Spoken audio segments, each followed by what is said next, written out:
dari Prodi D3 Keperawatan Belitung, Poltekkes Kemenkes Pangkal Pinang. Di sini saya akan menjelaskan tentang perilaku konsumtif yang berkaitan dengan mata kuliah Pengenalan Budaya Anti Korupsi atau PBAK. Selamat menyaksikan. Sering tidak sadar, ternyata ada beberapa habit atau kebiasaan yang selama ini kita jalani itu adalah sesuatu yang salah.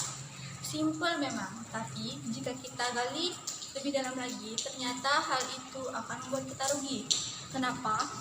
Karena perilakunya terlalu konsumtif dan dapat membuat pengelolaan keuangan kita menjadi kacau balau. Tapi, apakah kalian tahu apa perilaku konsumtif itu? Perilaku konsumtif adalah kecenderungan manusia untuk melakukan konsumsi tiada batas, membeli sesuatu yang berlebihan atau secara tidak terencana. Atau kebiasaan apa saja yang ternyata selama ini kita jalani termasuk dalam perilaku konsumtif. Yang pertama yaitu jalan-jalan ke mall tanpa punya tujuan. Kenapa hal itu salah?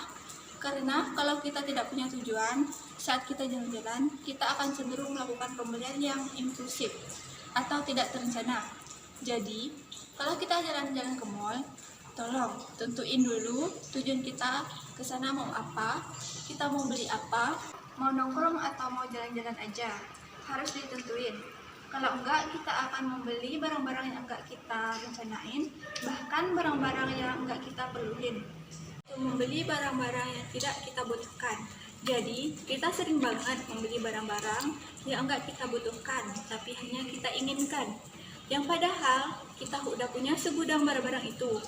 Udah banyak banget barang-barang yang kita beli dan ternyata cuma jadi sampah yang akhirnya nggak pernah kita pakai.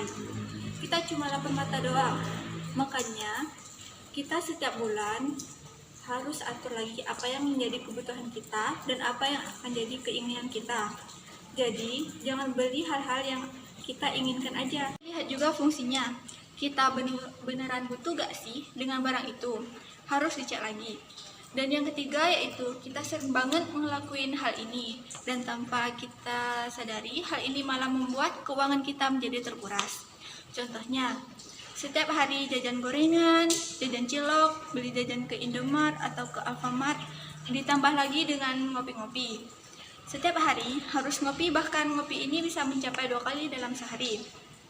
Sehari ngopi aja bisa sampai 20.000 atau bahkan 50.000. Tergantung jenis kopinya. Bayangin, jika kita jajan sehari udah 50.000, nah dalam sebulan dapatnya berapa?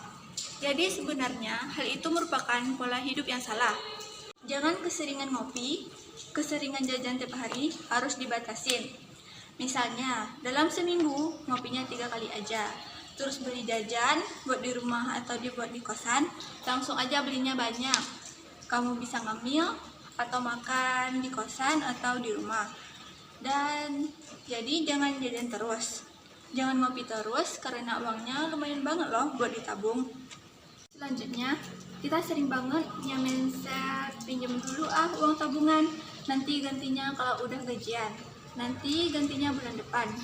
Kalau kita selalu punya mindset seperti itu, percaya deh, pasti nggak akan diganti.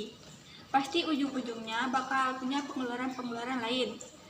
Karena ini, kita nggak atur budget kita. Kalau kita mau beli barang, kalau kita ingin beli apa yang kita inginkan, belilah di setiap awal bulan atau setelah kita gajian. Jadi jangan sebelum gajian, karena kita ngerasa punya tabungan, punya uang yang banyak, terus kita bisa beli kalau benar-benar keperluan yang mendesak. Itu nggak apa-apa, itu boleh. Dan yang paling sering kita lakukan ialah nggak pernah ngatur budget bulanan, nggak pernah ngatur keuangan bulanan. Jadi uang yang kita keluarkan, yang kita hambur-hamburkan, yang nggak tahu kemana. Kita selalu bilang kalau setiap gajian, uangnya nggak tahu larinya kemana. Dabung aja boro-boro, semuanya udah hilang. Nah ini adalah contoh hidup yang salah. Jadi kalau bisa, setiap bulan, setiap kita baru mendapatkan penghasilan, kita atur dulu berapa persen keuangan kita untuk kebutuhan harian, berapa persen untuk investasi atau menabung, dan berapa persen untuk entertain kita.